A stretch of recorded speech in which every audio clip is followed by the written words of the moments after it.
Hello, everybody, and welcome to another Top 10 edition of Magic Minds, proudly sponsored by our Patreon supporters and CoolStuffInc.com. You can find cool stuff in stock every day and check out our co-sponsor, Mana Traders, the best tool to enhance your Magic Online experience. Use the code MAGICMINDS for 12% off your next subscription with Mana Traders. My name is Evan Irwin, and we get started each week by saying hello to my two co-hosts, Power Dragon. What's up, everybody? This is going to be a pretty interesting top 10, I imagine. Ruben Bressler. I'm curious to see who done it in everybody's lists. Wow. Who did it? Who done it? Yeah. All right. This is like my favorite story archetype. When I designed the Broken Pact, I made it a noir mystery. In high school, my favorite role I ever played in high school theater was Paravicini in The Mousetrap. Those of you familiar with mystery are going to be familiar with Agatha Christie's The Mousetrap. Mm-hmm.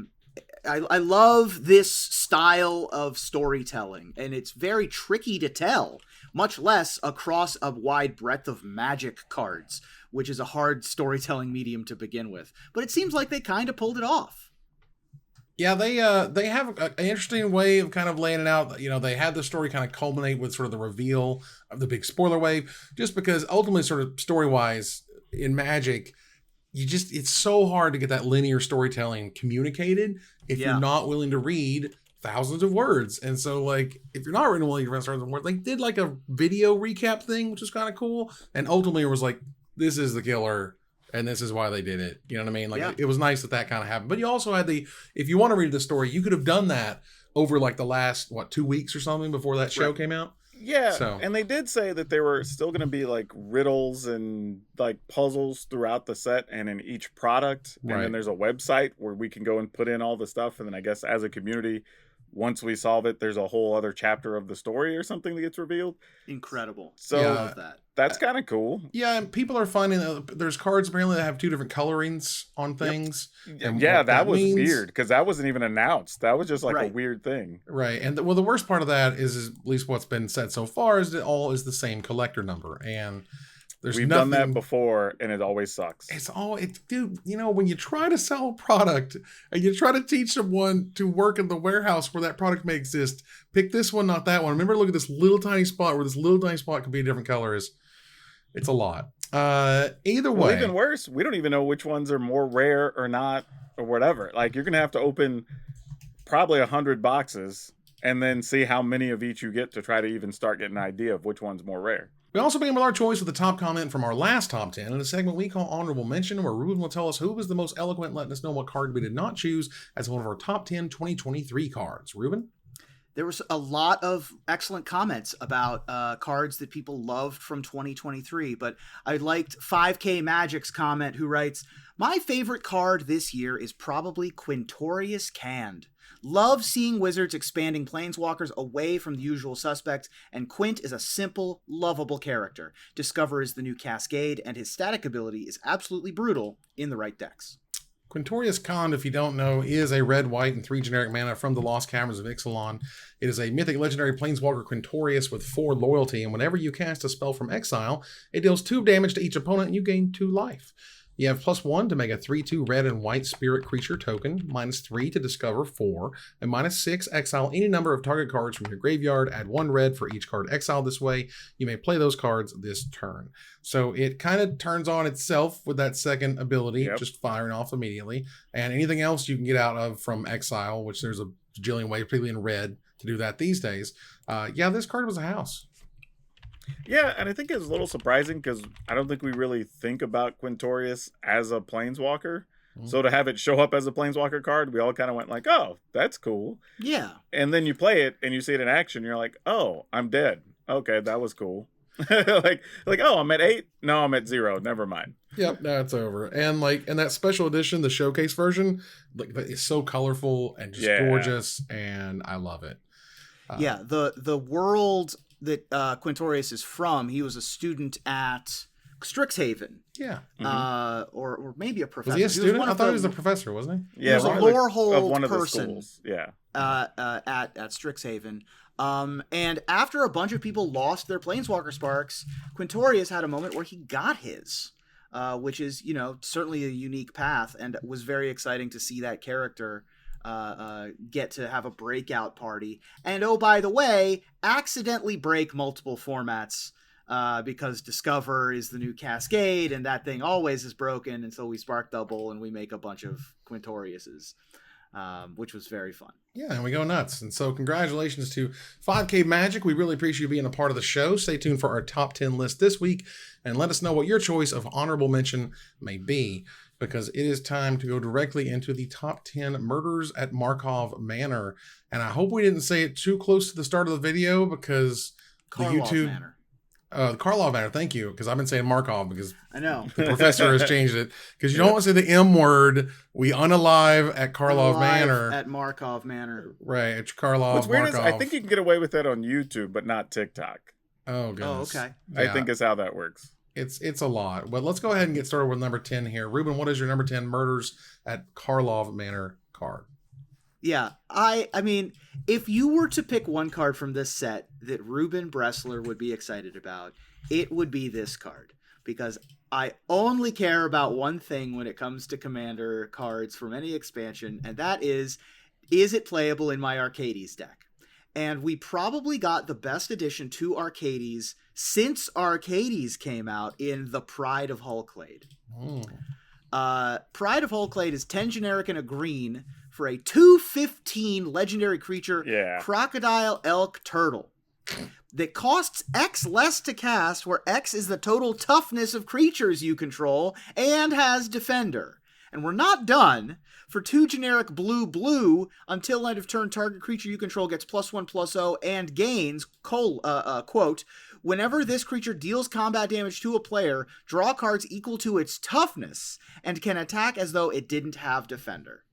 I mean, in my decks, in my world where I live, this is a 1 mana 15/15 that draws me a card, and then I can pay mana into it to draw me 85 more cards. Because I'm playing cards like Secret Door and Overgrown Battlement and Steel Wall, not to mention Arcades himself, themselves. This card's insane. Like, obviously, just by itself, it's crazy, but in the context of playing it with other walls, it's even wilder. Yeah, if you're playing the big butt stack, like, this is one of those things where, one, it's just a 15 toughness, which is just a giant amount number of toughness for almost no mana, which is great. And then the ability doesn't even have to be used as a sorcery, so you can already have stuff that lets you attack without being a defender or whatever. So, like, if you look like you're going to connect, you're great. I'll pay 4 and get me like 6 cards, like, just because.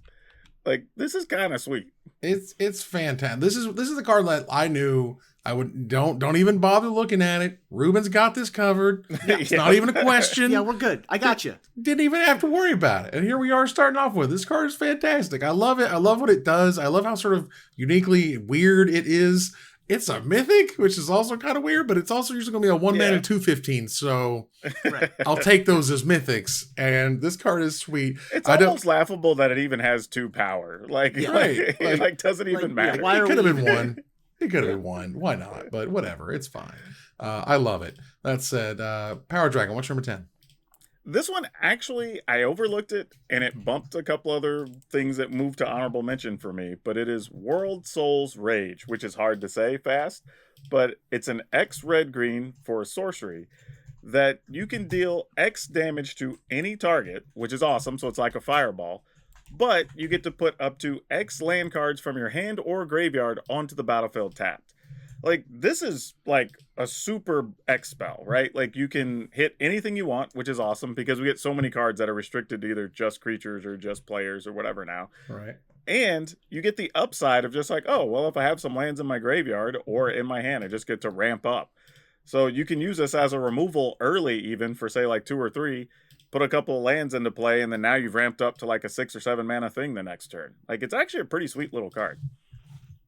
Yeah, for sure. I mean, in concert with something like Scape Shift or even just a couple of fetch lands, this is not just a ramp spell. It's sort of like Electro Dominance in that way. Yeah. But in the right deck, this could be absolutely backbreaking. Alongside, I'm hoping that this gets a chance to be alongside Spelunking, along with Scape Shift, because Spelunking says that your lands come into play untapped.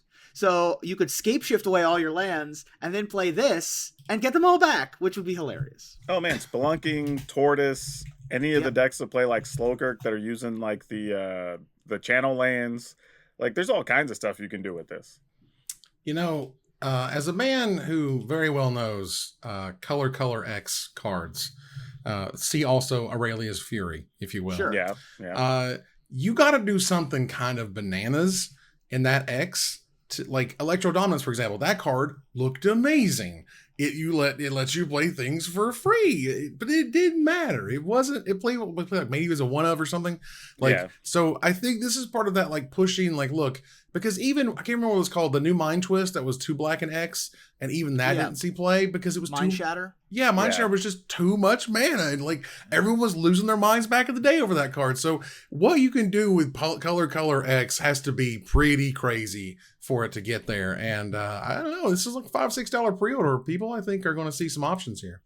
Yeah, I'm seeing this more as just like an X-Spell removal sort of finisher maybe in like the aggro decks or whatever. Mm-hmm. But you can get those creature lands back that died, or if you want to get back a Field of Ruin you used earlier in the game, something like that. Like, it's just extra utility on an otherwise decent removal spell. So my number 10 here is a card with a lot of different words on it. A lot of very unique, interesting mechanics all over. It's a card that it's one of those cards that it's so weird. It's probably terrific because it just has so many little tiny parts moving all the time. Like, at which point, okay, let's put it this way. How crazy is a creature at Mythic that's a 4-mana 4/2 flyer? Like, there's your base stats. That creature's got to be bananas because they made it really, really easy to kill. So Aurelia's Vindicator says hello. It's 2 white, 2 generic mana for a 4/2 Mythic Angel that has flying, lifelink, and ward of 2 generic mana. So those are all wonderful keywords. Cool. It has Disguise of white and 3 generic mana and X generic mana. So you can pay 3 to turn it face down with ward 2. That's awesome. But when it's faced up for that Disguise cost, you can exile up to X other target creatures from the battlefield and or creature cards from graveyards. That's anywhere. That's yours or theirs. And when it leaves the battlefield, you return the exiled cards to their owner's hands. And that leaves the battlefield, by the way. That is Muldriftery type language that is very important. So you can bounce it, you can kill it, you can sacrifice it, you can do whatever you want, but then that trigger is going to happen. And that's also important because so many things exile these days that normally you don't get that sweet graveyard trigger, which this would, I think, often be. But I think it was pushed even further because of that mythic rarity symbol. Yeah, I think just with the ever-present cards of like Farewell and Sunfall and whatever. Mm-hmm. This is just like a cool extra card you can play. Even in, say, like mono white humans or whatever, go ahead and toss 1 or 2 in there, right? You might get to save your board on like turn 6 or turn 7. Just protect a couple of creatures, get something back out of the yard, keep firing off the next couple turns. And if not, you're just like, okay, against other creature decks, I have this 4-power lifelinker that flies. Awesome. All right, It's good in either scenario, which is awesome. There's 2. This is the love child of Exalted Angel, right? And Angel of Serenity. So turn 3, we can just play this as a disguised cloaked creature, and then turn 4, we can flip it up, attacking for 4 lifelinking power. That's the Exalted Angel side, and that's pretty good against an aggro deck. That's going to be tough to deal with. Yeah, it's true. Then, late game, we get the Angel of Serenity side, where when we uncloak it, we can do the Angel of Serenity thing of removing threats from the board, or saving our own threats, or rebuying our graveyard threats, rebuying other copies of Aurelia's Vindicator.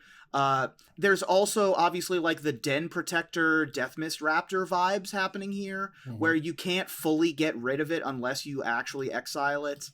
Aurelia's Vindicator is super sweet. It's good against aggro. It's good in the mid-range. It's good against control.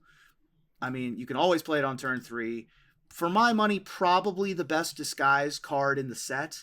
I would be shocked if this didn't see play in constructed formats going forward. I also appreciate that it got the words leaves the battlefield and not when it dies. Yes. Right. Like, because of all the stuff that exiles these days. Right. And that's what I was kind of making the point there at the end, that, you're going to get that trigger no matter what. Either it's going to stay on the battlefield or you're going to get that trigger no matter what. And that's awesome. And all of these numbers to me say, like, this thing is probably really, really good.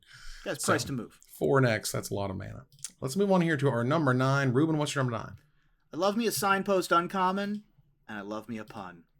And among the things that I said before the set came out of like things we need in the noir murder mystery set, we need a homunculus named Private Eye, baby. And we got one, and it's the Lord of the detectives.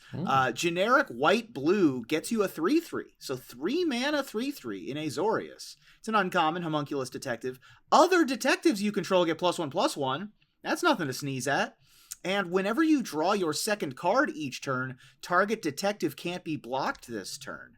So lots of clue interaction there, obviously. Lots of looting interaction there. But your detectives, which, by the way, there's a bunch of stuff that makes 2/2 blue and white detective creature tokens. And this pumps them up to 3/3, which is going to trade or kill most anything in the early game. And it by itself, being a 3 mana 3/3, pump your early novice detectives or your tokens, spectacular. Yeah, I think that's the thing I found the most interesting was the size of the creature, because we normally either get like 2 mana 2/2s that pump other things, or we get like 3 mana 2/2s that have some additional ability and pump other things. This, you got a 3 mana 3/3 that pumps other things, and it has another good ability. So, yeah, if detectives are a thing, this will definitely be part of those builds.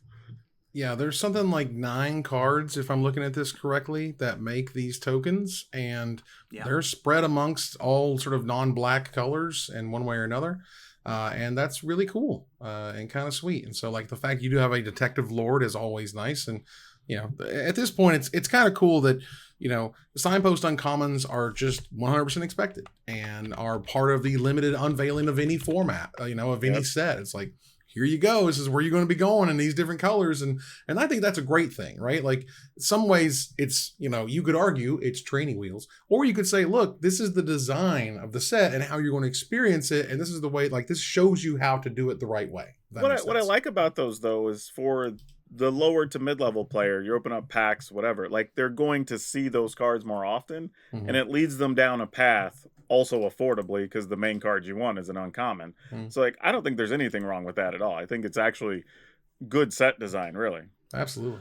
Also, let's talk about how many detectives are in this set. Oh, there's a bunch. In addition to the tokens you described, there are 47 creatures. Yeah, there's a lot. With the type detective. That's human level of percentage. That is a ludicrous percentage of creatures in the set that are also detectives. Well, yeah, because normally when we go into a new world, or in this case, it's already a world that exists, but usually we go into a new world with a new creature type, and there'll be like 12 to 20 of the new thing that are, and maybe even only half of those are worth considering playing, right, or playable. So this is kind of cool, and a lot of these are actually playable. That's the thing.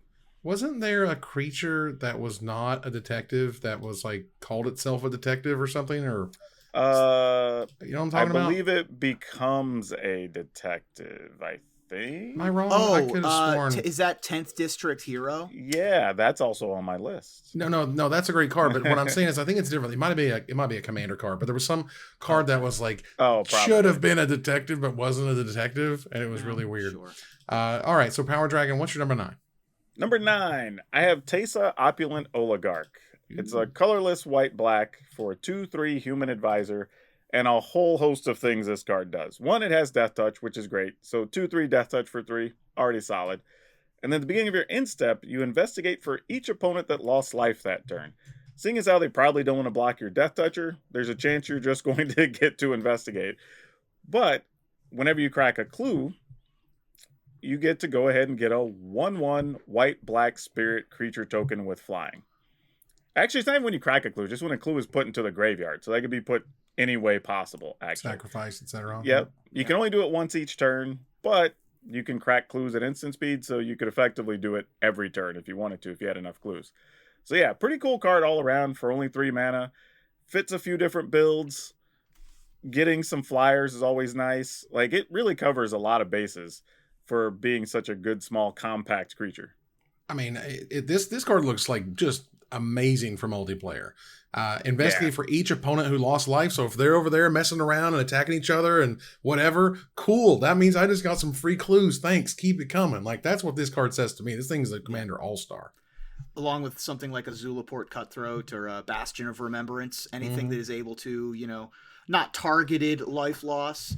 Right. Just investigate 8 million times. Yeah, that sounds great. And the That best part seems is if you amazing. just leave mana open, your opponents are attacking each other, and you're like, great, during your instep, I'm going to go ahead and blow up this clue and get a 1/1. See, that's what I'm saying. Like it's Yep. kind of it's like a whole package there. I think this card is fantastic. All right, so for my number 9, this is spoiler seasons are kind of weird. There's hot takes, so many hot takes, and I think the hottest take I saw during the entire spoiler season was about this card. And someone said, and I'm paraphrasing, particularly because we're family friendly, that this was the stupidest freaking card they had ever seen in their life. Okay. And at the same time, I see some other people going like, "Oh snap! I can't wait to brew with this thing." And then someone else says this is one of the worst cards of the set, is absolutely unplayable. And ladies and gentlemen, Leyline of the Guild Pact is sure. It's a line in the sand. It's a big line in the sand. You want to be on one side or the other. I don't think there's a middle ground per se, but Leyline of the Guild Pact is a lot of hybrid mana. It's hybrid green-white, it's hybrid green-blue, black-green, and red-green. So technically 4 green pips do exist on here at any one time. Mm-hmm. Leyline of the Guild Pact is a rare enchantment. This is if it's in your opening hand like the other Leylines, you may begin the game with it on the battlefield. Each non-land permanent you control is all colors, and lands you control are every basic land type in addition to their other types. Now, the pro to this is that it's a lot of pips, and pips matter. And when we ever get back to a world where we care about that, Therosi or not, that's going to be a big deal. Nykthos itself will get 4 mana off this from green, just starting right off the bat. Cool. The arguments against this card is that with fetch lands and try lands, you don't have to try that hard to already get 3 basic types immediately on turn 1 and just finish them out on turn 2 or turn 3 at latest. So it seems redundant and unnecessary. So where are y'all falling on this one? I can tell you, I'm on the it's a card that does everything and nothing. Right? Like it has all these words. It's like, this is awesome. Everything's every color. Yeah. I get all the colors I want to cast things. But what deck wants it? Right? That's my thing, right? Because even in standard, the domain control deck, right? The thing that in the name says I want this, it really is only playing Leyline of Binding, which they already cast for 1 or 2 mana a lot anyway. Max, right? Yeah, I've played it. Yeah. Or they have the other thing that costs, I think it's 7 to get all the dudes anyway. So it doesn't even matter that you'll have all the creature type or land types by that turn anyway. Right. So what deck wants this? That's my concern. It sounds great, but nobody's really even put together a theory crafted list that I've seen where this does something significant.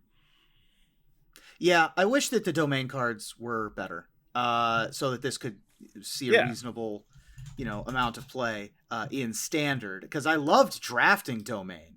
Drafting domain was great, but you're right. The only standard cards that really see any play are Leyline Binding and I guess some of the 2-drops, maybe. Maybe. But yeah, I mean, if you can go into a format where things like, I don't even know if Wild Nakatl's a reasonable option. But if you could Wild Nakatl's reasonable these days. I play it in Timeless for real. Okay. If you could have this in your opener and then turn to the X3 Nashoba or whatever for the number of land types or something. Okay, that now we're talking. I can do that. I do that now on turn 2 in Timeless. That's all the time. All the time. We have so many lands that count as multiple land types anyway.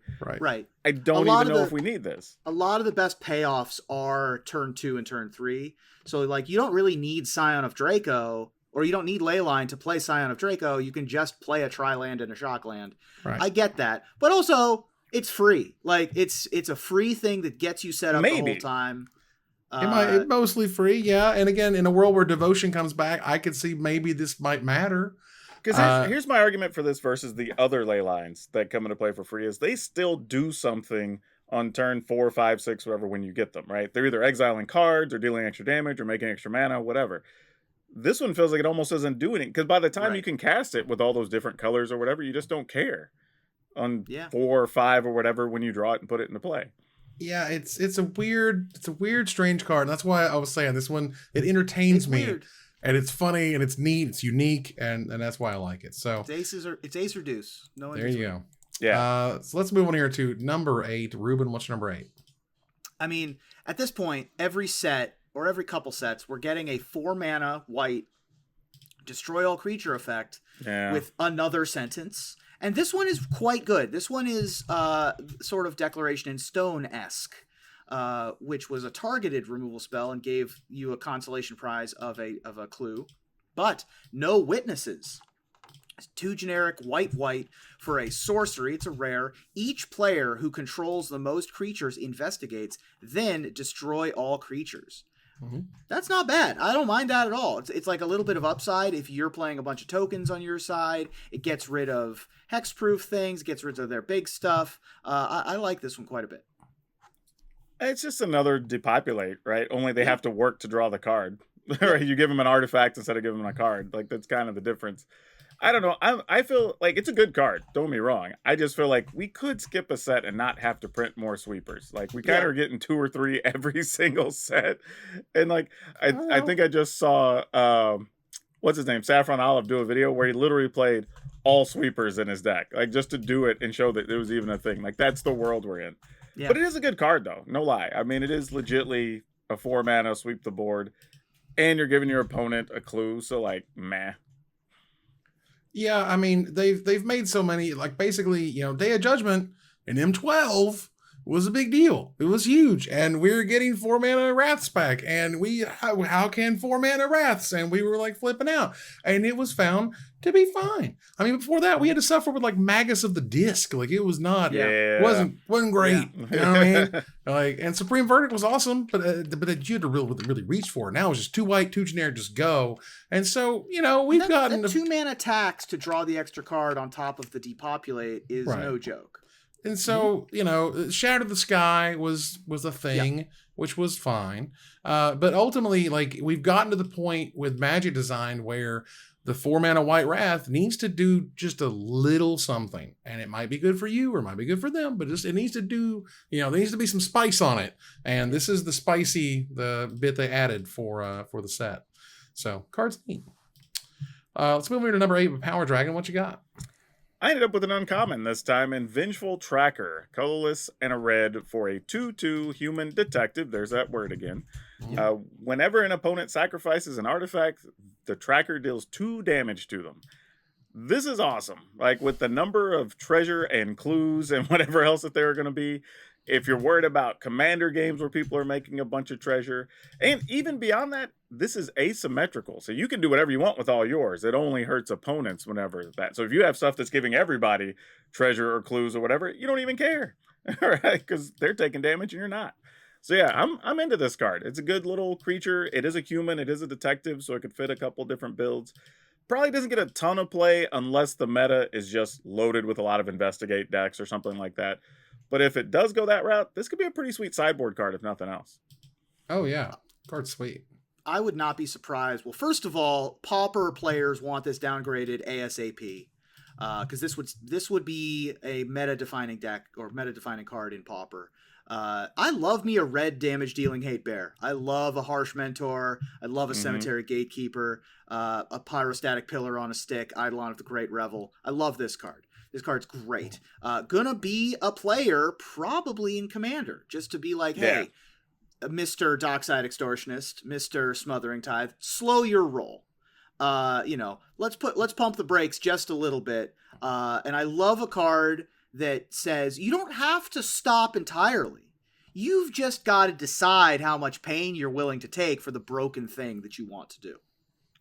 And that, you know, this to me starts pointing like a mythic uncommon, starting 34 cents for a pre-order.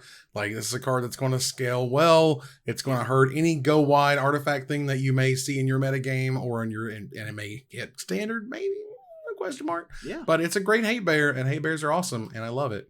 And I'll do you one better. If we're going to go uncommon, I'm going to go straight common. Ooh. Okay. Also a red and generic mana, because I remember a little card. Let me see if I can bring it up here so I'll say it correctly. A little card from Adventures of Forgotten Realms. If it would come up here, please. Scryfall. Hello.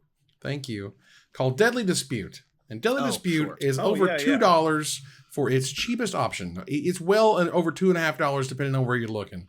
But this card was 2 mana as initial cost, sack an artifact or creature, draw 2 cards and make a treasure. Okay, cool. What if we did it in red? and we called it Demand Answers. And it's a red and generic mana, instant. Really important. Instant.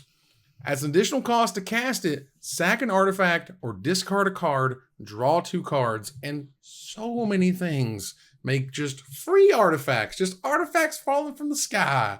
And you just sack one of those and play this and draw 2, and that's straight up card draw in red, and that's incredibly rare. And I just had to call out this card. I think this card's going to be sweet and see a ton of play. Yeah, it wouldn't surprise me on this one, honestly. I think there's a lot of decks. There's like the Is It Spells decks have been like right on the cusp of needing like one more thing to kind of keep generating fuel. Like this is the type of card that could fit well in something like that. I mean, this, or even, you know, where you're talking about playing stuff with like the art like Phoenix and things like filling your graveyard and whatever. So like this could find its way into a few different things. This is kind of sweet. For sure. I mean, even instant speed, this is just a tormenting voice that gives you an additional option. And we've got map tokens, and we've got treasure tokens, and we've got clue tokens, and we've got food tokens, all of that good stuff to get rid of for free, much less if you have something along the lines of an Ichor Wellspring to get even additional value. And also Demand Answers as a name in the lexicon of Magic is like multiple layers here, right? Because you're demanding answers in the noir detective sense, but you're also demanding answers because you're digging deeper into your deck. And like you said, drawing 2 cards instead of it being an impulse draw or exiling in some other weird way is excellent utility here. So absolutely, is it Phoenix or a blue-red Spellslinger kind of deck? I 100% expect this to see there. Yeah, this was a quiet, like hard push for a common. And I was like, damn, let's go. Let's move on here to number 7. Speaking of let's go, Ruben, what's number 7? Well, I'm glad that I got to be the first number 7 because following up on y'all's colorless and a red cards, I'm going to have the 3rd colorless and a red card in a row. Wow. And I love me a 2-drop in red. I love me a splashable 2-drop in red. I also love a card that is buildable card advantage in red. I played a lot of Bomat Courier in my day. And if you remember Bomat Courier, well, we've got Bomat Courier at home, and that's going to be Connecting the Dots. Connecting the Dots is a generic and a red for a rare that says whenever a creature you control attacks, exile the top card of your library face down. You can't look at it. Pay a generic and a red and discard your hand and sacrifice Connecting the Dots. Put all cards exiled with Connecting the Dots into their owner's hands. So this is going to stack very well, right? You go turn 1 Frantic Scapegoat. You can even play this on turn 2, I guess, but you're probably going to play something that's a 2/2 with haste or, some other 1-drops. And then you can play this on turn 3 or 4, immediately get a ton of value under it, get 3, 4, 5 cards under it. And then later, once you're out of cards in your fast, haste, and burn spell red deck, you can sacrifice the Connecting the Dots and get them all back. So, and also Connecting the Dots will draw you more copies of itself as the game goes on. I think that this card is just a spectacular addition. Yeah, there's 2 things I like about this in the wording is it's whenever a creature you control attacks. So not like when 1 or more, whatever. It's just like every creature is going to put a counter on this. And you don't have to sacrifice it as a sorcery. So as long as you leave 2 mana up, in theory, you should be getting cards off of this whenever you want them, which is a pretty big deal. Yeah, this is the kind of card I could see. I mean, every deck is tuned to whatever, but in a goblins type, deck or a red-white like tokens deck, because throwing in and putting 4 or 5 counters on this thing, like that is huge. Like that is 2 mana draw 5. Like thanks. And I'm just going to do the same thing that made me draw the cards to start with. You know what I mean? Like when these things reinforce themselves, that is when you really start to see the power come out. And that's why I think this does cost 2 and 2 to activate, where they may have tried lower numbers and been like, let's not get too crazy because this can pop off. Well, hear me out. Like the Boros aggro decks that are playing like Adeline or Anampakal. Yeah. Like you play one of those on turn 3 and then you play this on turn 4 and then you just sit there with like mana open. You're going to put at least 3 counters on it, if not 4. And then now you're ready to rock and roll after that. Like you reload to 8 cards the next turn. Yeah, there's definitely some nuts. Showdown of the Scalds vibes to this card, where you want to play it as card draw in your aggro deck specifically. Really like this card quite a bit. Right. I mean, you're not draw Monastery Mentor, Resolute Reinforcements, like playing something. And your opponent never wants to try to kill it either. Well, like, of course. It's always that weird shell game of Bomat Courier, where it's like, do you want me to discard my hand of 3 cards and get 5 randoms? Or do you want me to keep my curated 3? Great card. Power Dragon, what's number 7? My number 7, we kind of hinted at it earlier, but 10th District Hero. It's a colorless and a white for a 2/3, which I already like because it's a good size for 2 mana, easy to cast. It is a human, so it fits all that stuff. And then it has a couple of different abilities. You can pay a 1 and a colorless, or 1 white and a colorless, there you go, and collect evidence 2. So you need to have something in your graveyard. And then it turns into a 4/4 detective with vigilance, which is pretty awesome. And then you can pay 2 and a white and collect evidence of 4. And then it becomes, or if it's already a detective, it becomes a legendary creature named Maleva, the Stalwart, and becomes a 5/5, and your other creatures gain indestructible. That's a lot of words and a lot of things going on with this. But what I like about it is, for 2 mana, you get a 2/3 straight up. Reasonable, nothing wrong with that. Pretty easy to get it to a 4/4 with vigilance, because it's just evidence 2. Pretty much any creature in your graveyard is going to be able to get you there. And then even evidence 4 isn't terrible, and it gives all your other stuff indestructible, which is wild to even have those words on the card. But really cool overall design on this. Yeah. And also tells a story of a character that we've been seeing since Return to Ravnica, which is really cool. Mileva, who is the same character throughout 10th District Guard, 10th District Veteran, and 10th District Legionnaire. And the community sort of built this, story behind this character once Legionnaire came out, and, sort of a throwaway line or a throwaway flavor text. But people were like, where's this Maleva that's working her way up through the ranks? We want to see the legendary card. And we finally get that with 10th District Hero. Yeah, I continue to wish to see the level up mechanic come back, because I love the level up mechanic, and they kind of work around it all the time, where they do this thing. If it's a so-and-so, then you can do that thing. And then it's a so. There was a Surge or something, that blue, that artifact creature mythic from Brothers War. Same thing. Yeah, we recently had a black one, the Evolved Sleeper, I think it is. Yep, Evolved Sleeper. I love me a figure of Destiny. Yeah. Right. Give me the figure of Destiny and give me level up. I love level up as a mechanic. I think it's awesome. And they did it one freaking time. Touched it a little bit during the Adventures in Forgotten Realms, and that was it. So if we ever get a video game Universes Beyond, we could get like legendary Mario with level up. Okay, right? Let's go. Or if they do another Baldur's Gate, maybe we can get level up back. Like, this card was absolutely going to be on my list. It was in the last few cuts. This card is sweet. It's dope. It's interesting. It tells a great story. I love the level up thing. Like, it checks all the boxes for me, and even starts as a 2-mana 2/3. Very classic detective too. Like the trench coat, the hat. Like, just props to the artist, because it's just like such a flavorful piece of art. Yeah, it is really sweet. So for my number 7 here, this was a really interesting card. Back in the day, when the rocks were soft, we played a little card called Fact or Fiction. And Fact or Fiction was the ultimate skill test. It was the ultimate. It was the thing that the pros would sit around and say, here's your 5 cards. How do you split them? Here's the matchup. Here's where the game is. How do you split those 5 cards? Or, after a bad beat, you say, I should have split it this way. I should have split it that way.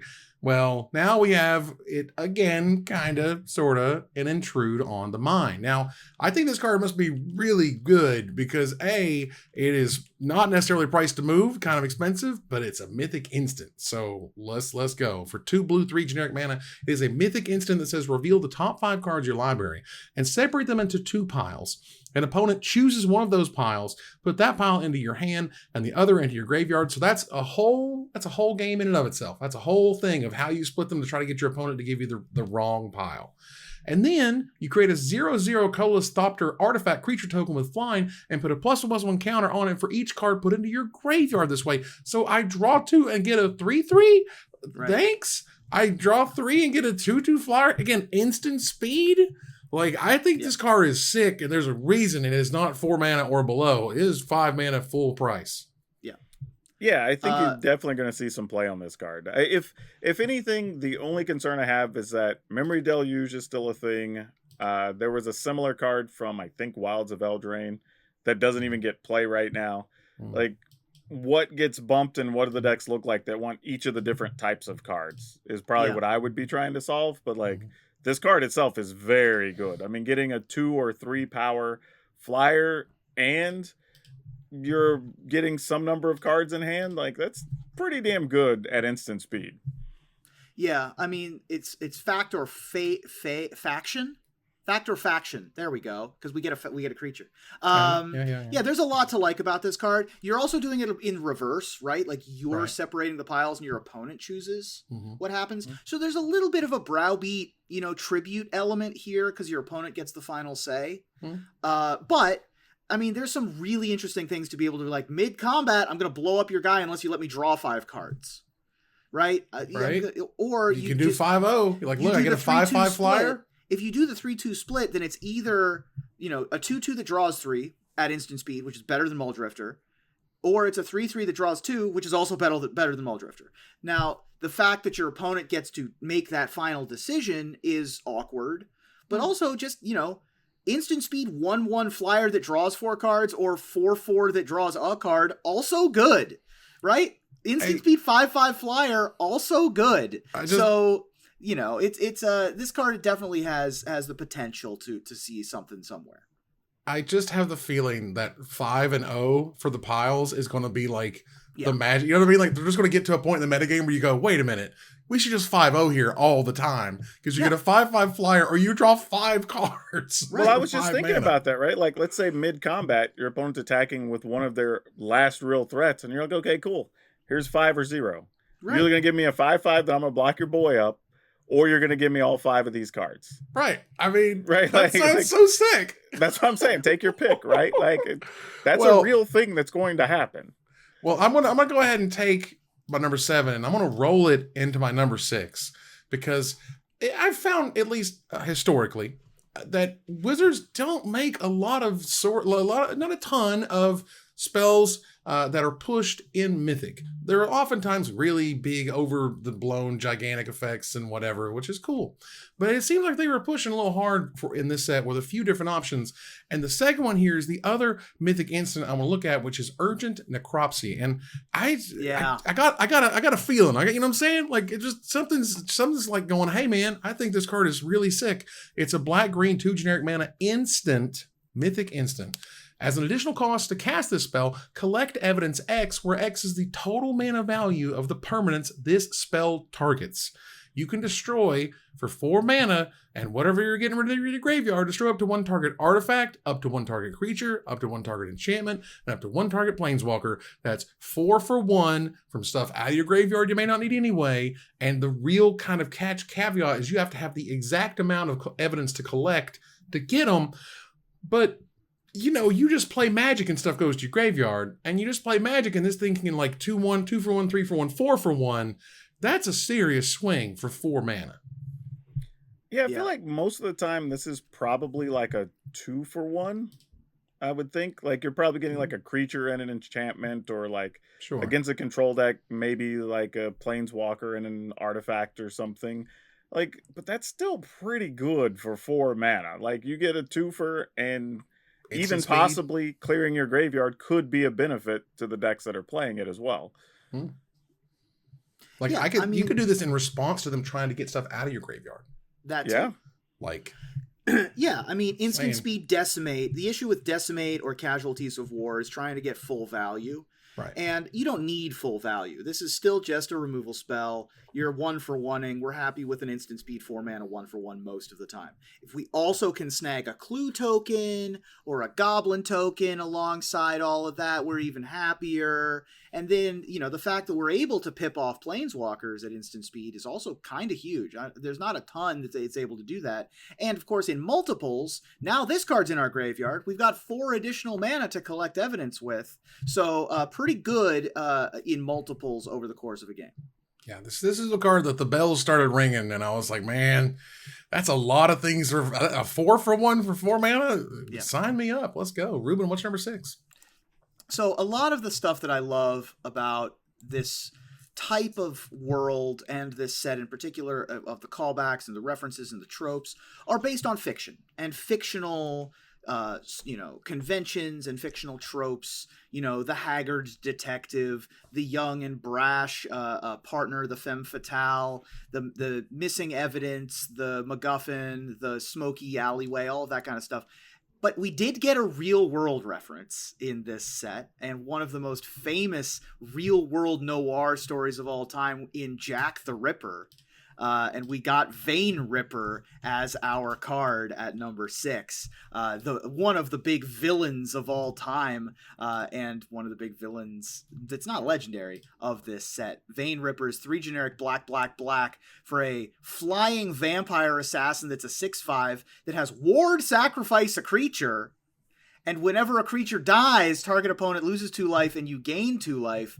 That is a blood artist, the size of which we've not seen before. And the ward fueling itself is quite another thing. So really excited for this card. The file frame, I don't know what they call this frame job. The showcase frame. The showcase frame for this set. Specifically calling out identity unknown, body count unknown, but potentially in the dozens. Really calling out the connection to Jack the Ripper here. Yeah, this one's cool because, like, if you want that big finisher where they're playing, like, Golgari mid-range or maybe even vampires, like, Control might have a hard time removing this bad boy. Like, you either have to sweep the board or maybe not be able to kill it if you don't have any type of creature tokens out. Right? Because you have to sack a creature to even target it. Mm-hmm. I mean, this is the reason the 4-mana white sweepers exist. Like, yeah. So they can push this card that technically doesn't do anything when it enters the battlefield, but will change a lot. But even then, whenever a creature dies and you play your sweeper, you get to have all these sweet triggers. The double blood artist effect is gigantic. This card is already pre-ordered for more than $10. I think it's fantastic. Like, this is the card you pray for in sealed. This is the number one thing I would love to see in my sealed deck.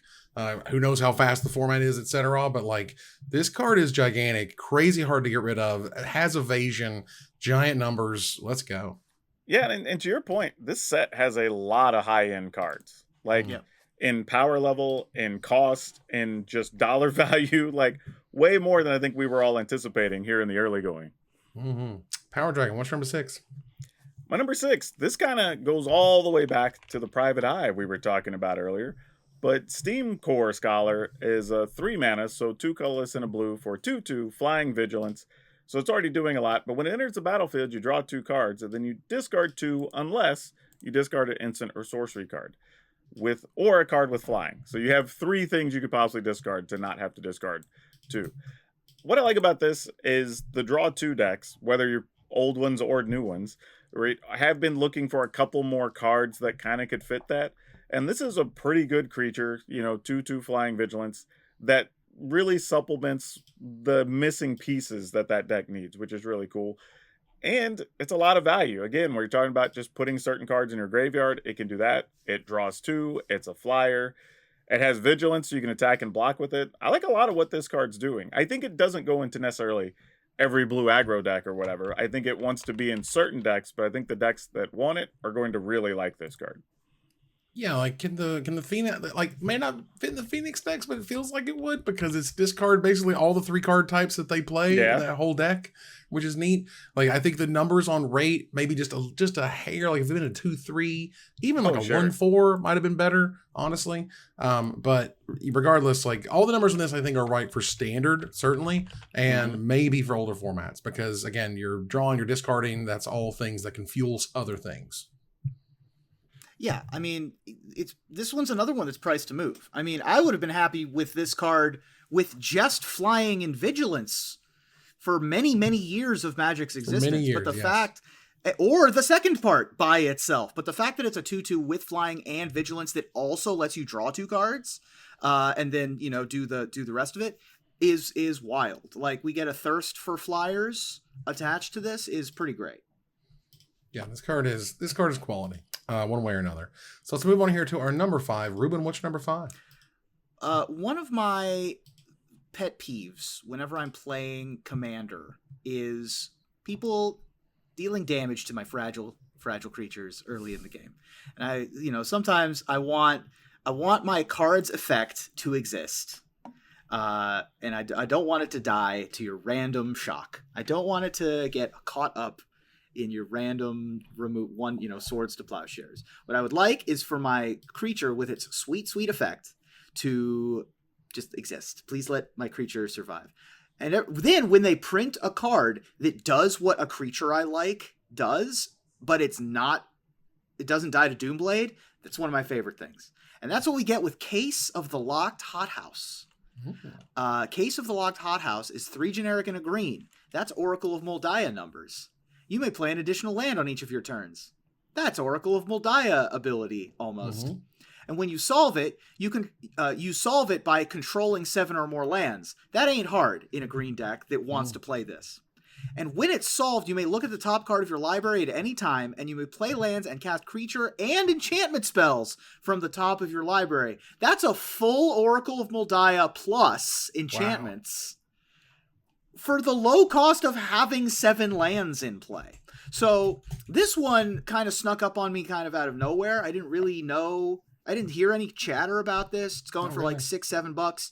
But good for enchantment decks and creature decks. They print stuff like this every once in a while, like Vizier of the Menagerie, or there's a new one that's like the Elven Chorus that lets you play creatures off the top of your deck. This one lets you play lands, creatures, and enchantments. Your whole deck might just be those things. Mm-hmm. And so you're just playing Experimental Frenzy Magic in your mono green deck that wants 1 million lands in play. That's just good value. Yeah, this one is kind of cool. I like, even if you're doing like the ramp type thing where you just want more lands into play, like this helps that. Like, you have anything that triggers from lands coming into the battlefield. But honestly, even if you can just get this down, and in the long game, we're talking about playing against some type of control decks or whatever. It's like, okay, well, now I can play creatures off the top, right? With all this land I've built up. So like, even that's cool. And because you can play land or creatures off the top, you're not even ever going to get stuck with what's on top of your library. You're at least going to get 1 card off the top minimum, unless they're just like, well, even then possibly more, because you still get to play an additional land. You don't lose that ability. You still have that. So you might be accessing 3 or 4 cards a turn with this thing. So this card currently is pre-ordered for the almost exact price of Oracle of Moldiah. Oracle of Moldiah makes you play with the top card of your library reveal. This does not. Good point. This only lets you play lands off the top. This gives you literally 2 other types that could be the other 2 types that you play in the entire deck. This thing is absolutely priced to be awesome in every way. It's upside every way you look at it. And so when Oracle has been an absolutely defining spell creature for green for many years, this fits right into that play style. So yeah, this card's awesome. Power Dragon, what's number 5? My number 5 is just a really interesting one with how the new mechanics work, but it's Axebane Ferox. It's 2 colorless, green for a 4/4, Death Touch Hasty Beast with Ward Collect Evidence 4. What I like about this card is that it's very easy and standard to say, all right, I'm going to play a turn 2 mana creature, and then turn 3, I'm going to play this, and your opponent can't do a damn thing about it because there's nothing in the graveyard. So, like, this is just going to bash them for 4 a couple of times until they either block and get some stuff in the graveyard or just, draw, discard, whatever, fill it up some other way. Like, this card, if it does hit on 3, is a nuisance. like I'm into it. And even better, if you have ways to keep cards out of your opponent's graveyard, because there's several ways to do that very easily now. Mm-hmm. Like, there's Tranquil Frillback, there's the 3/4 Sentinel from Eldraine, like all kinds of stuff that are in green. Like, you could effectively have a creature that your opponent has to chump block or like double block to kill this thing. Yeah, giving this like pseudo hexproof is not that difficult. Yeah, like there's a whole variety of ways and a whole variety of colors to like instantly get rid of anything they put in their graveyard. You're like, oh, that's a 4, converted mana cost. Let's get that mana value out of here. Thanks. Yeah, this guy's enormous, and he's got the cube stats 4/4 for 4. And Death Touch Haste is aggressive in the way that you want in that sort of mid-rangey green, possibly green-red deck even. And Collect Evidence 4, your opponent is probably not filling up their graveyard with things like, demand answers super early. So the ability to get this off of the board in an efficient way is going to be hard on turn 3 and 4. You know what's going to be the real breaker with this thing is when your opponent collects evidence, and then you're like, next turn, here's a 4/4 just beating you, There's and you another can't one. get rid of it, right? Or you play another one and they don't have enough to get rid of that's even true, one. too. Yeah. Then you got 2 basic hexproof creatures with death touch that you can't do anything about. And again, 4 mana white sweepers say hello and their need in the format. Yeah. So for my number 5 here, this is kind of crazy because this is the most expensive card out of the set. This is pre-selling for the highest amount, and it is on neither of y'all's list. And it harkens back to a mechanic from 2004, because it's Massacre Girl, Known Killer, because she's freaking awesome and her abilities are super sick, and I love everything about her. She's 2 black, 2 generic mana for a mythic legendary human assassin. She's a 4/4 with menace, but the magical line here is creatures you control have Wither. They deal damage to creatures in the form of -1/-1 counters. And whenever a creature an opponent controls dies, if its toughness was less than 1, like for example, with Wither's ability, you draw a card. So if you have the ability of dealing 1 damage to all of your opponent's creatures, well, if the creature, if it came from the creature or the creature deals the damage or whatever, you're going to get those creatures to be small. You're going to be drawing cards off them. This card is great and I love it and I'm excited to play with it just because it seems like it's just so neat. Yeah. Oh, interesting. I thought this might be the second most expensive card in the set. I think there's another one that's more expensive that we have on our list, actually.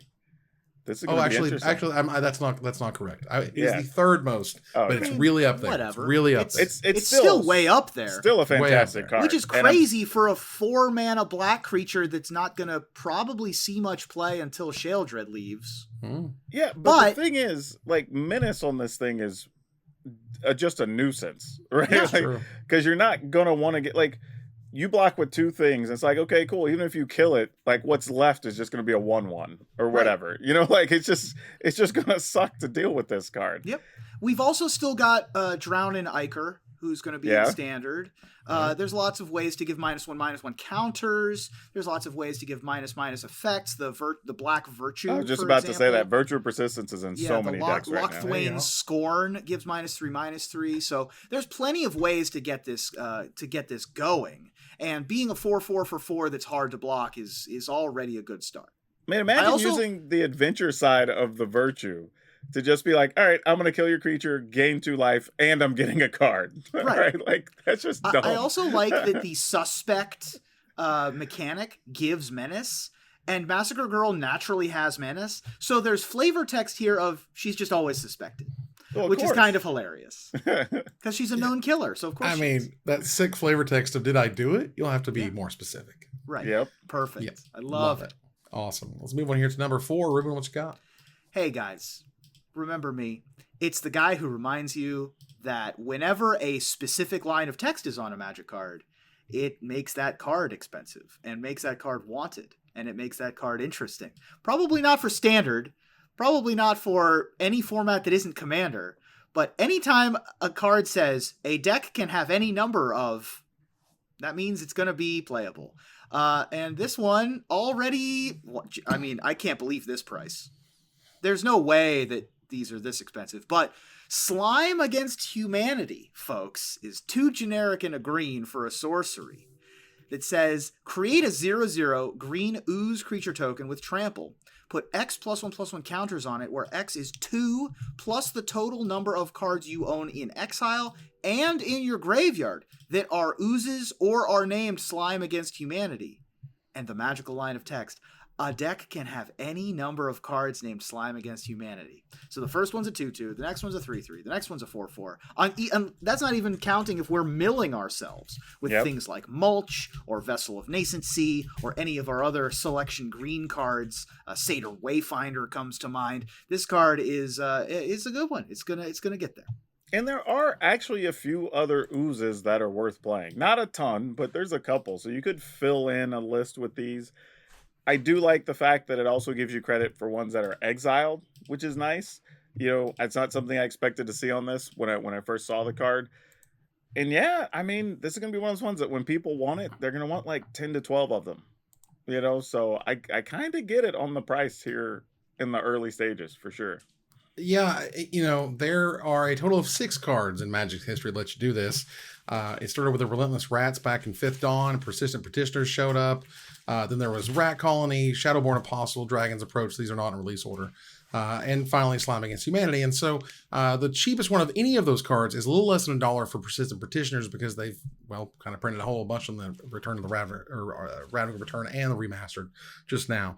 But yeah, these things are always value. And are they pre-ordering for $5? Maybe some people bought them and that's where they got this price. But more than likely, it's going to end up $2 to $3 forever. Yeah. And these are always great cards. Like no one's ever unhappy to open them or have them in their collection because they'll always be worth something.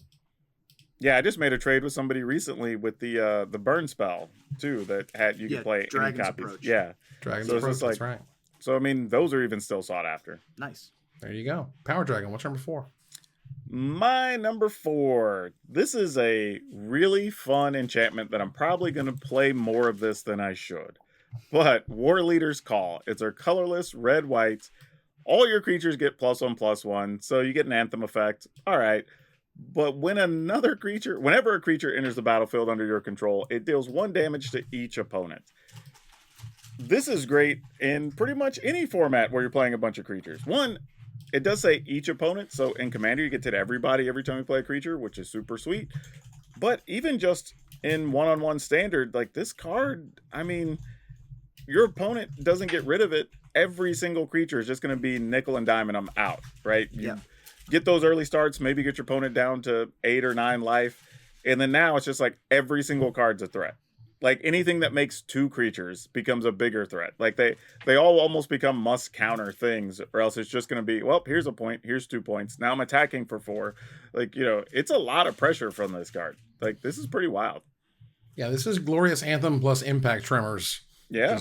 They melded, they came together and they have now formed an awesome card that I love, and all the flavor is great, and it's a perfect kind of red-white card. It's a perfect pairing of those effects. You don't have to pay any more for those effects, which I think, in previous world, maybe a decade plus ago, this would be a 4-mana card, and we would be happy about it. We'd be like, oh wow, we get these super cool effects just for 4 mana instead of 5 and 2 different cards. No, we just get the discount now, and it's amazing. Yeah. I mean, there's a bunch of commanders that are going to want this card. Impact Tremors is a card that is a huge threat, even though it's a 2-mana common in so many different decks. Anum Pakal, which makes a bunch of gnome tokens. Krenko, anything that makes a bunch of tokens is going to be a huge thing here as well. Yeah, this card it's priced to move, I think, as the way they describe it, which is nice. And speaking of being priced to move and being a very pricey card, as we were talking about prices a little bit here, my pick here for number 4 is one that we spoke of on the cast before, and particularly because of one very magical mechanic that we also spoke about. That means Delny Streetwise Lookout is a house. And for a 3-mana 2/2 creature to be a house, it better be sick. And Lord God, it's pretty sick. As a mythic, for a white and 2 generic mana, it is a 2/2 mythic legendary human scout. It's even a legend. It can be your commander. Creatures you control with power 2 or less can't be blocked by creatures with power 3 or greater. And its second ability, which is even more sweet, if an ability a creature you control with power 2 or less triggers, that ability triggers an additional time. So if it's not your commander, you can do the Muldriftery thing and draw a bunch of cards, but really, when you're cloaking cards that give them Ward 2, well, that means the Ward 2 will trigger twice, and that's the magical interaction, which I think just kicked this thing into the stratosphere. Yeah, this is one, like, I keep looking at the words on it, and I'm like, I know this does something busted, right? Like, you know what I mean? Like, you read it and go like, all right, some things can't be blocked, and then I'm getting extra triggers. Like, this is going to do something stupid. But at the same time, I'm like, but then the decks I kind of want to put it in, then I have to replace some number of copies with this, and then it's just like, there's a way. I just haven't figured it out yet. But man, when it does what it does, it's probably going to be ridiculous. I mean, in Commander, you don't got to try hard. Like Suture Priest, Soul's Attendant. Any of the aristocrat type decks for sure. Right. Yeah, sure. Much less Skyclave Apparition. Like Elvish Visionary, for God's sake. Elvish Visionary, Knight of the White Orchid. Like there's Solemn Simulacrum, for goodness sakes. Yep. There's so many things that you can do, and also it triggers off of power as opposed to casting cost. Mm-hmm. So. Huge. in much the same way that Revelark can take advantage of something like a Karmic Guide, so can Delny. Those big, high casting cost, low power cards can go crazy with this. So definitely excited the to little see tutors. this go. The one's like you can go search for a human out of your deck or whatever, like stuff like that. Like those are all really good too. Those trigger twice, and I know it's a little weird, but if you were to shrink the power of a very high power card and attack with it, and it triggers a thing. That still counts because look, manipulating power is a way you can't manipulate mana value, right? So what you're telling me is I gotta get my Eldrazi Titan into play, right, and give it 0 power somehow. Right, you can do it. It's easy. You can figure it out, and then Delny, and then the game's over. We got it. Figured it out. Card's great. Let's move here to number 3. Ruben, what you got? Number 3 is my only higher on my list. We got this high. I was not surprised when this was a higher on somebody else's list, though. That's fair enough. Power Dragon, what's your number 3? My number 3, apparently, as the story goes, spoiler alert, avert your ears for the next 4 seconds, has the killer from the set on it.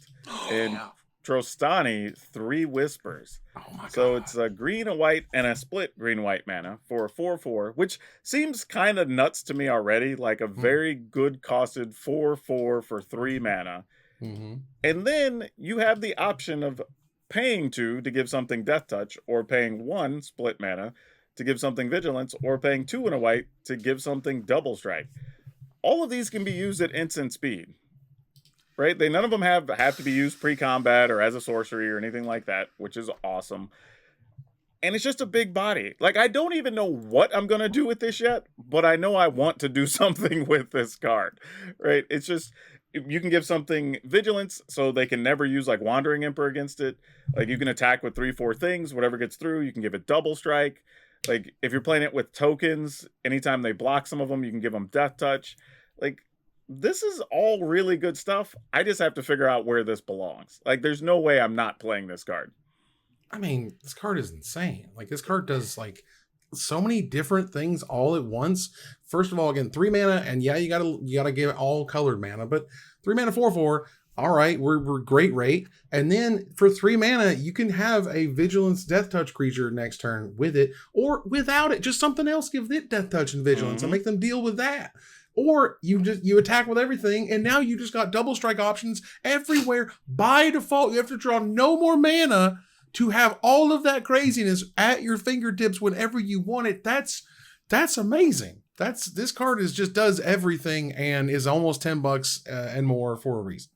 I'll be honest, I didn't register that this was a 4/4. I was like, oh, that's a pretty good 3/3 for 3. I was like, 3 Whispers, 3 mana. That's got to be a 3/3, right? All right, next card. That's a 4/4? Yes. This is Savage Knuckleblade. This is crazy talk. It's Savage Knuckleblade with 3 better abilities. Right, like, exactly. I mean, seriously. And easier to cast, probably. Yeah. Right. And that was one of that people expected to see a lot of play, but did not. Yeah. Like turn 1 elf, turn 2 this is a reasonable thing that you can expect to do, and that is a huge amount of stats and a huge amount of, you don't even have to put anything else on the board to deal twice the damage, to get through, to play offense and defense. I mean, that's a wild. Like how gross is it if your opponent just goes like tap land, and you're like, yeah, dome me for 8. Yeah. Like, you know what I mean? Good Like, luck, idiot. Gotcha. Because, I mean, Savage Knuckleblade only affected itself. It couldn't target other creatures. Its abilities were 3 mana, and 1. And the 1 only mattered the first turn you played it. So there's a whole host of reasons that this is just Savage plus, Mega plus, Primo upgrade. Like, it's fantastic. So yeah, this card is great. And let's move on here. Okay, so that was your number 3 Power Dragon? Yep. All right, y'all. This is my called shot, all right? Uh-oh. No one's talking about this card. I mean, nobody. Like, I had to find it and read it and think real hard. And I was like, this card's insane. I was like, no one's playing this card. No one's talking about this card. This card is insane, and I love it. And it's awesome. And so check it out. Check it out. So it's a black and white generic mana. It's called Treacherous Greed. Treacherous Greed is a rare instant. Is a rare instant.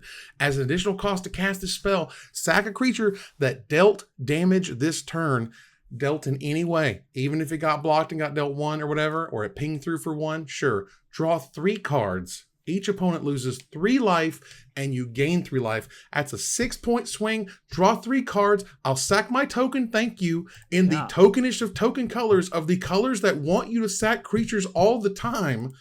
Holy crap, I think this card is amazing, and that's why it's my number 3. Yeah, for 3 mana, that's a lot of value. So much. I mean, 6-point life swing, draw 3 cards, and you're probably giving up a 1/1 or a 2/2. And you can do it on blocking. It's an instant speed. My creature blocked. I'm going to now sack it, draw 3, drain 3. Yeah. Like, seriously? This card seems freaking awesome. Yeah. It's very easy to get this to work, too. You can probably get away with having like a 1/1, like a Festering Goblin or something like that in play that your opponents don't really want to block. Or the Elas core guy that is like combination Blood Artist, Soul's Attendant. I mean, there's a bunch of ways to make your opponent not want to block or not want to deal with a card. But as soon, I mean, there's a ton of value here. This thing's great. So much value. And I understand thanks to the chat noting that, 1/1 isn't going to survive combat. Obviously, they have to get through and they ping the opponent. Again, they can ping anything. That creature can deal damage to a planeswalker and you can still sack it and drain 3 and draw 3. I'm just saying. So you can go turn 1. You can go turn 1 creature, turn 2 Elas. And if they play a blocker, you can attack with the 1/1. Elas will, if they block the creature, Elas will have Delta damage. And then you can Treacherous Greed. So there are ways to mitigate this ability, and also those Aristocrats decks always have an issue, not always, but often have an issue with keeping up with card advantage and refilling after they get all their stuff on the board. So yeah, this is a great pick. I'm just thinking about like how savage would it be to be at like, I don't know, 5 or 6 life, your opponent's attacking with a couple of dumb duders. And you're like, all right, I guess I go to like 3 or 2 or whatever it is. And then they're like, yeah, by the way, I'm going to drain you for 3. Right. Or, you're at 5 and then they deal a couple damage or they deal you down to 5 and they go greed. GG. Yeah. Like draw 6, drain 12, drain 6. Like God almighty. This also leads me to believe that there will be these like standoffs of like, do you want to, I can't greed you because we're both at 3, but you can't greed me because we're both at 3. Yep. Just saying, man, this card is sweet. All right, let's move on here to number 2. Ruben, what's number 2? So my number 2 is the card in the set that I think is the most obvious to see play and the best option for like it's the safest bet of a card that is going to see play in multiple formats and probably more formats the older you get. Okay. And that's going to be Doorkeeper Thrall. Doorkeeper Thrall is a 1/2 for a generic and a white with flash and flying and says artifacts and creatures entering the battlefield don't cause abilities to trigger. So we've got a flash Torpor Orb that's going to counter all of your opponent's comes into play abilities on their artifacts and their creatures.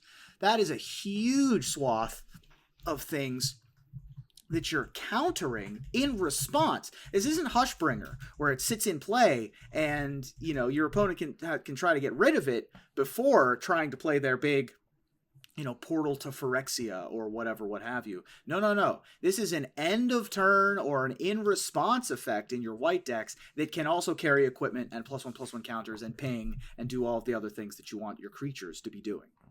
Yeah, the interesting thing about this card is it is symmetrical. So, like, it's just all artifacts and creatures entering the battlefield. But, like, obviously you can build around that. But I think when the Elish Norn that came out that did that, like, turn stuff off your opponent, like, doubled yours, like, that was a big concern on that card that it was going to, like, dominate and whatever. But, like, people fear that ability to have all their stuff turned off. So the fact that you're going to be able to do it for 2 mana now, that's strong. I mean, and it's on a flyer just because, but why not? I mean, this is 100% upgrade basically to Hushwing Griff. Hushwing Griff came up in Magic 2015. It was 3 mana for a 2/1 flash flyer, but it only affected creatures. This one is a 2 mana 1/2 flash flyer, and artifacts and creatures don't cause ability to trigger. That is absolutely huge. And the reason that Torpor Orb is still over $7, and that just stops the creature part. This stops both of those different types. Like, this card is priced to move, and I like it a lot. Instant speed. Instant speed is so huge on this. It's true. So yeah, you're trying to get your combo off, or you finally reach your thing and you're slamming down the so-and-so and you're like, nope, thanks. Thanks for playing. It's been fun. Thrall says hi. Power Dragon, what's number 2? My number 2, for my money, might be the best green card in the set, but I'm going with Archdruid's Charm. Just green, green, green as an instant, and then you choose one of these 3 things. You can search your library for a creature or a land, reveal it, put it onto the battlefield, tap if it's a land, otherwise it goes into your hand. You can put a +1/+1 on a creature and have it fight something. Actually, no, it just deals its damage. I just realized it's not even a fight. It's a bite. It deals damage equal to its power to target creature you don't control. And exile an artifact or an enchantment. Like, this does everything green wants to do. And the best part about it is, like, when you're building, say, like a mono green aggro deck or a Gruul deck or whatever, you always have this weird spot of, I need to have some cards for either extra removal or some things for, like, getting rid of a problematic enchantment or whatever, but I don't want to eat up creature slots. Well, this lets you search for a creature, so if you don't need either of those things, you can just reload your hand at an instant, which is awesome, during their end step to find what you want. But it also gives you all those other things. So you don't have to waste spots on fight spells anymore. You don't have to waste spots on disenchant effects. Like, this does everything in one card that those decks absolutely want to do. Like, I could see this just being a 4 of in several green-based creature decks. Oh, for sure. I mean, this is actually 5 things. This has 5 modes. This is go get a land and put it on the battlefield. A land.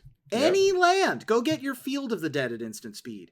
Go get the missing depths that you're missing from your combo deck if you need it. Or it's a toolbox card to go get you a creature. It's artifact or enchantment. So it gets rid of everything on those fronts. And oh, by the way, it's also creature removal and grows your creature up. I love this. I mean, Archdruid's Charm joining Archmage's Charm as the only 2 of that cycle. So we've got a new super cycle that we're starting, which is very exciting. And yeah, I mean, this card is spectacularly good. Just, green, green, green is the only barrier to entry. Like, it is wild that I love super cycles. I think super cycles are great. They're really cool. Imagining what they can do. And it's wild that this is basically, arguably, Modern Horizons 2 rate on a standard legal card. Like, those 2, they match up pretty damn well as being some of the best, pip, pip, pip things you can do in that color.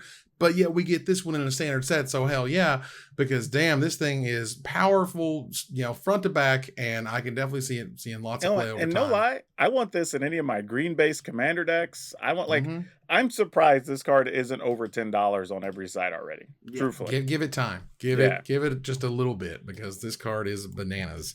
And if we're going to talk about triple pip cards, we got to talk about a triple pip card that we spoke about on the show. Yeah. I'm still super high on it. It's my number 2. I still love the idea of how I'm going to reenact the crime, because the possibilities are just incredible, and I love it. For 3 blue and a generic mana, it's a rare instant. Exile target non-land card in a graveyard that was put there from anywhere this turn. Copy it. You may cast the copy without paying its mana cost. That is just, it's nuts. I can't stand how nuts that is. I mill something nuts, I reenact the crime and I take it.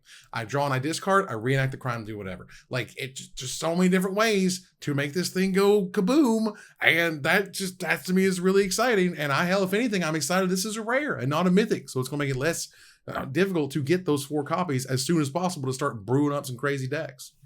Yeah, dude, this was my number 3. Yeah, I was thinking, could this go in like a blue-black self-mill reanimator thing? Right? Absolutely. Like, so you just flip something into your graveyard and you're like, okay, here's this big, Vein Ripper or something for 4 mana, right? like Atraxa, right? Yeah, why not? Atraxa.